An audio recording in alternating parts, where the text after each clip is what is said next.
Hi, Primary 4. Hope you're all having a great week. Thank you so much for sending in all your questions. I've had a read through them all, and there's some really good ones. I don't have time to answer all of your questions, but I am going to pick 4. I've got my hard hat here, which I have to wear on site when we're in deep excavations. And sometimes when we're on construction sites. And I'm putting all your questions into the hat. So I'm going to pick some out now. So here we have a question, which is, have you ever found a longboat? If you have, where?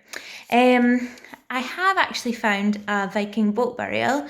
A man was digging a pipe into his garden in Orkney, and he came across some human bones. So we got a call to go up to Orkney, and we found not just a burial of a human male, we also found some gifts that were kind of put in with him. So he was buried with a dagger within a Viking boat, and that was how he was buried. So that was very interesting. So yeah, that's my answer to that one. Pick another one here. Where do most of the artifacts you find go?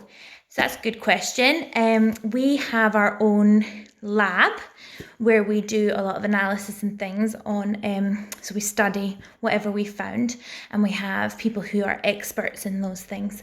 Experts in maybe coins can have a look at things.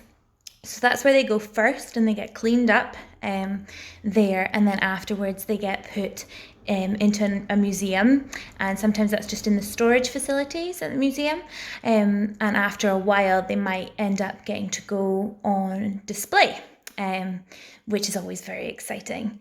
So that's it. That's my answer to that one. Got another one here. Here we go. How do you know how old things are that you find? That's a very good question. So with more recent things, it's quite easy. So if it's pottery, you might know that from books or from photographs of when that kind of pottery was being used. Coins are quite easy because a lot of the time they have dates on them, but as you go further back and further back, it gets a lot harder. So there's generally, we know a lot about things that have been found, and we might understand an age from them based on where they're found, in what kind of context. So say you find a boat burial and you found a dagger in that, you would probably think it's Viking. But what we can also do is we can use science, it's always very exciting, to radiocarbon date things. So that's when you're looking at these tiny little elements within everything that you find, and you try and work out exactly how long that has existed for. So yeah, we use a bit of a range of techniques for that. My last one, hope it's a good one. What is your most grossest find? Ooh, well, we are often in the mud a lot, and yeah, we get pretty dirty a lot of the time when we're outside. I would say one of the grossest things I've encountered was being in a waterlogged site, so it was very flooded, and having to dig down into a big hole to try and get this big wooden post out of the ground.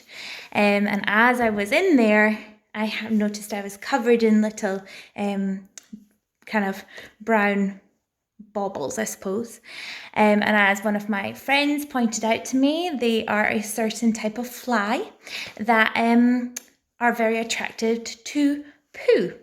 So yes, I was covered in that because it's where all the sheep and animals had been kept. So that was probably one of the grossest things I've encountered so far. Sorry I don't have time to answer more of your questions, but if you like, you could maybe ask Miss Swainson if I could maybe write to you another time. Okay, thanks. Have a great week.